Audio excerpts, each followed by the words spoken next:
Halo, selamat pagi anak-anak. Kita bertemu kembali di tema 5 tentang ekosistem, subtema 2 hubungan antar makhluk hidup dengan ekosistem. Kita belajar pembelajaran 3 dan 4 ya.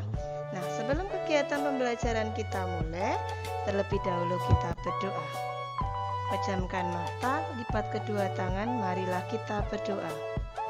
Dalam nama Bapa dan Putra dan Roh Kudus. Amin. Selamat pagi Bapa, kami ucapkan terima kasih atas berkat-Mu yang sungguh luar biasa Engkau berikan kepada kami. Berkatilah kegiatan pembelajaran kami dari awal hingga akhir. Berkatilah juga teman-teman kami, guru-guru kami, dan kedua orang tua kami. Berkatilah mereka semua, berikanlah mereka keselamatan. Amin. Dalam nama Bapa dan Putra dan Roh Kudus. Amin. Ini kita akan belajar bahasa Indonesia KD 3.7 dan 4.7. Kita belajar membuat ringkasan berdasarkan ide pokok atau informasi penting. Nah, seperti yang telah kita jelaskan sebelumnya, teks non-fiksi merupakan teks yang berisi informasi yang didasarkan pada kenyataan. Nah, untuk mengetahui informasi apa saja sih yang disampaikan dalam teks non-fiksi, kalian perlu menggali isi teks non-fiksi. Menggali isi teks non-fiksi dapat dilakukan dengan menentukan ide pokok yang terkandung pada setiap paragraf dalam teks non-fiksi. Nah, masih ingat nggak kalian apa itu ringkasan? Oh iya, ringkasan merupakan informasi mengenai suatu hal atau kejadian yang disampaikan secara lebih singkat dan padat dari teks aslinya. Nah, berikut ini adalah hal-hal yang perlu diperhatikan saat membuat teks non-fiksi. Yang pertama, kalian harus membaca teks non-fiksi dengan seksama. Yang kedua, menentukan ide pokok setiap paragraf pada teks non-fiksi. Yang ketiga, kalian menyusun ide pokok tersebut ke dalam beberapa kalimat dengan menggunakan bahasa kalian sendiri sesuai dengan isi teks non-fiksi. Keempat, memperhatikan pemilihan kata dan ejaan. Nah, saat membuat ringkasan yang sesuai dengan pedoman penulisan bahasa Indonesia yang baik dan benar ya.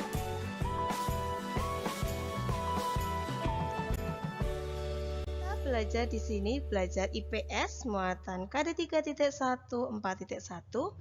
Kita belajar kegiatan ekonomi berdasarkan kenampakan alam. Indonesia merupakan negara kepulauan yang terdiri dari ribuan pulau dengan kenampakan alam yang berbeda-beda. Perbedaan kenampakan alam tersebut menyebabkan kegiatan ekonomi masyarakat juga berbeda sesuai dengan potensi alamnya.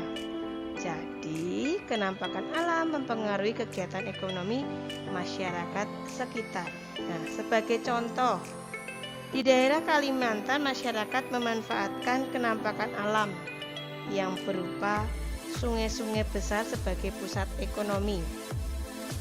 Pasar terapung yang ada di Banjarmasin tidak hanya menjadi pusat perdagangan masyarakat, namun juga telah dikembangkan menjadi pusat pariwisata di Kalimantan. Baik penjual maupun pembeli di pasar terapung tersebut harus menggunakan perahu kelotok untuk dapat melakukan proses jual beli. Nah, uniknya di sini sistem barter masih berlaku di pasar tersebut. Misalnya menukar hasil perkebunan dengan ikan atau sayur. Nah, keunikan-keunikan itu tidak hanya menarik minat wisatawan lokal, namun juga menjadi minat wisatawan dan mancanegara. Kalau kalian perhatikan gambar di samping itu adalah gambar pabrik teh yang terletak berdekatan dengan kebun teh.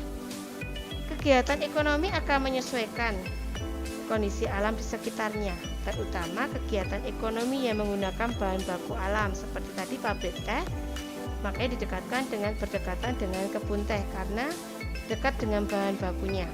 Nah, kegiatan tersebut dilakukan di sekitar sumber bahan baku untuk memudahkan pemenuhan bahan baku. Dengan demikian, biaya produksi juga dapat dikurangi.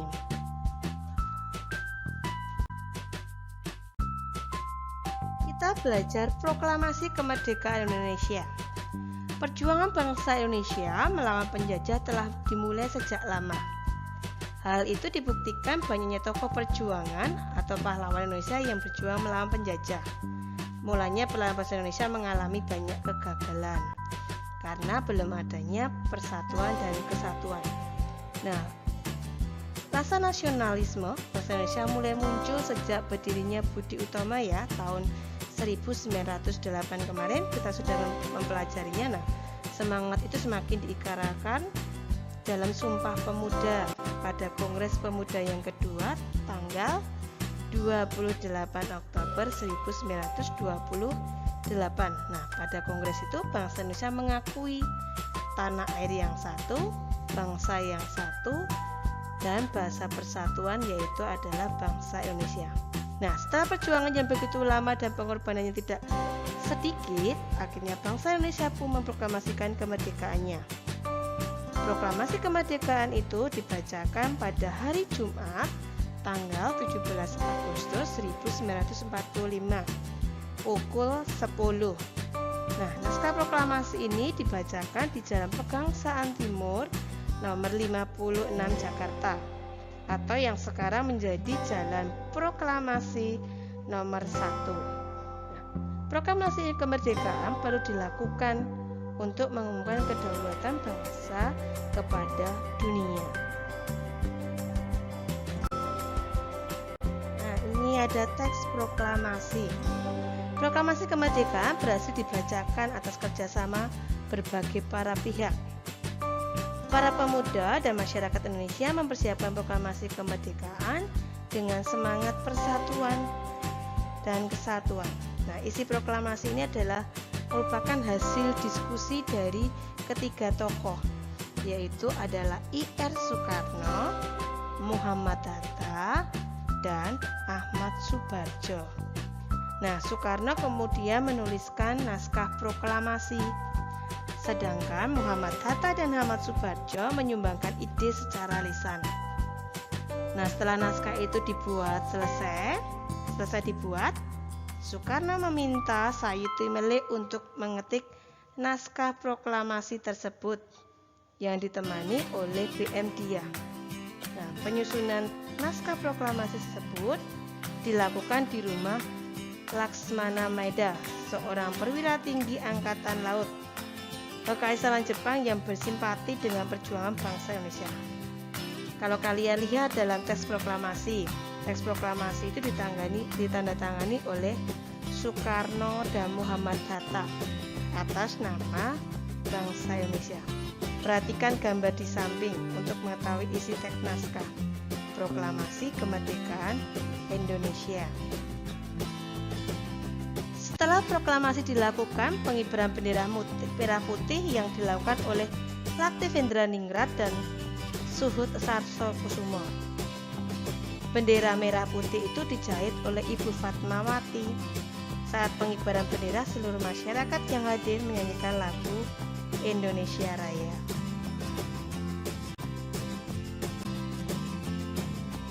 Kita lihat gambar itu, kita amati kedua gambar tersebut. Itu ada gambar persawahan di Bali, yang kedua itu ada gambar Gunung Sinabung. Nah, gambar di atas merupakan kenampakan alam yang ada di permukaan bumi.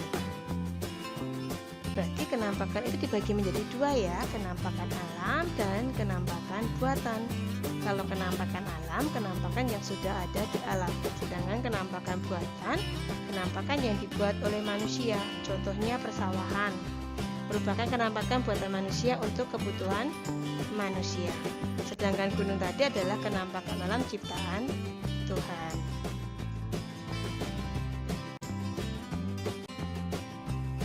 Kemudian kita belajar bahasa Indonesia, menggali informasi tentang membuat pertanyaan. Setiap teks mengandung informasi yang mengenai suatu hal atau peristiwa yang ingin disampaikan kepada pembacanya. Nah, untuk menggali informasi dengan membuat pertanyaan, Hal yang pertama kalian perlu lakukan adalah membaca isi teks dengan sesama. Setelah itu, buatlah kalimat tanya yang berkaitan dengan isi tersebut. Kalian dapat menggunakan kata tanya, apa, di mana, mengapa, siapa, kapan, dan bagaimana. Itu saat pembuatan pertanyaan. Misalkan perhatikan contoh berikut berdasarkan teks. Padi di sawah air payau. Kalian ingin memperoleh pertanyaan produsen. Pertanyaan yang dapat kalian buat misalkan, apa peran padi dalam rantai makanan pada ekosistem sawah? Nah, setelah kalian membuat pertanyaan, kalian dapat menggunakan kalimat lengkap untuk menjawabnya. Misalnya, peran padi dalam rantai makanan pada ekosistem sawah adalah sebagai produsen. Nah, ayo kita membaca bacaan ini. Indahnya kebun teh di puncak Gunung Bogor. Puncak adalah sebuah kawasan wisata pegunungan yang termasuk ke dalam wilayah Kabupaten Bogor dan Kabupaten Cianjur, Provinsi Jawa Barat. Kawasan Puncak terletak 70 km sebelah selatan Jakarta. Kawasan ini terletak di kaki gunung lereng Pegunungan Gede Pangrango dan sebagian besar merupakan bagian dari kawasan Taman Nasional Gunung Gede Pangrango. Di kawasan ini terdapat sebuah perkebunan teh yang telah dibangun sejak masa pemerintahan kolonial Belanda. Perkebunan ini kini berubah nama menjadi PT Perkebunan Nusantara 8 Gunung Mas. Perkebunan teh ini membentang di antara bukit-bukit yang ada di kawasan puncak. Tanaman teh ditanam sedemikian rupa sehingga menghasilkan pemandangan alam yang indah. Tanaman teh ditanam dengan rapi sesuai kontur perbukitan. Selain keindahan alam, kesejukan kawasan ini menjadikan puncak sebagai daerah kunjungan wisata yang selalu ramai dikunjungi oleh para wisatawan. Dikarenakan posisinya berada di kaki dan lereng Pegunungan Gede Pangrango, udara kawasan ini menjadi sejuk bahkan cenderung dingin. Inilah yang membuat daerah Puncak Bogor sangat cocok untuk budidaya tanaman perkebunan. Selain perkebunan teh, di daerah Puncak dapat kita temui juga perkebunan kopi, pala, tanaman hias, dan perkebunan buah seperti stroberi dan sayur mayur. Nah, tugas kalian yang pertama adalah membuat pertanyaan berdasarkan bacaan tadi.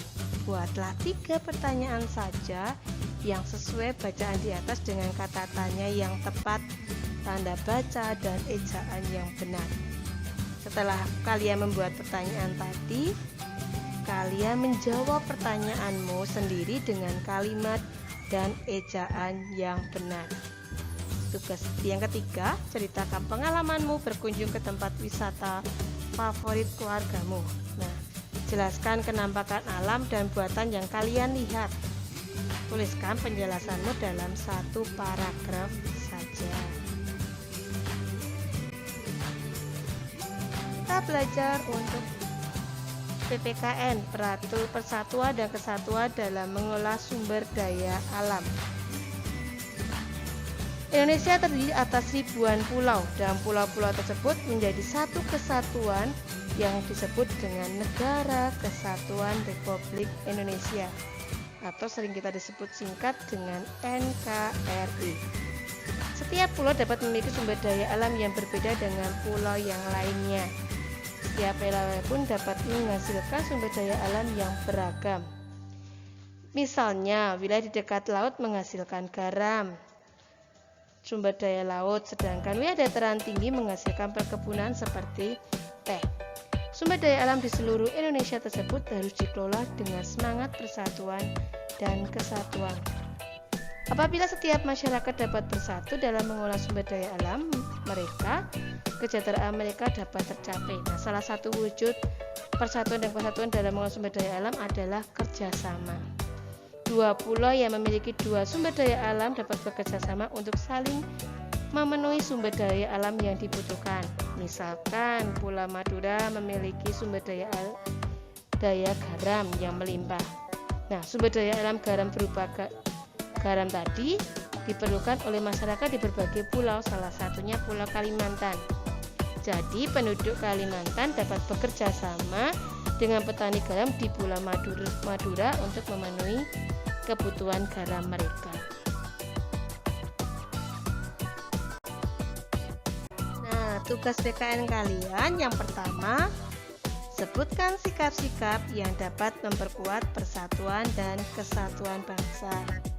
Soal yang kedua, bagaimana pengaruh letak geografis Indonesia dengan kehidupan masyarakat yang agraris. Tuliskan juga di tema ya. Nah, pembelajaran 3 dan 4 kita sampai di sini. Nah, tugas kita tadi ada 2, bahasa Indonesia dan PKN. Silakan kerjakan di buku tema. Tetap semangat, jaga kesehatan ya. Sebelum kita mengakhiri kegiatan pada pagi hari ini, terlebih dahulu kita berdoa, lipat tangan, pejamkan mata, kita berdoa. Dalam nama Bapa dan Putra dan Roh Kudus. Amin.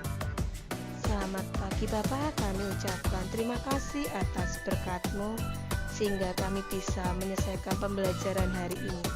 Berkatilah aktivitas kami nanti dari siang hingga malam nanti. Semoga Engkau senantiasa memberkati kami semua, memberikan kami kesehatan, memberikan kami kekuatan dalam menjalankan aktivitas. Berkatilah juga orang tua kami dan orang-orang di sekitar kami Tuhan. Amin. Dalam nama Bapa dan Putra dan Roh Kudus. Amin. Oke, selamat pagi anak-anak. Tetap semangat. Jangan lupa jaga kesehatan. Sampai ketemu di pembelajaran berikutnya. Sampai jumpa. Dadah.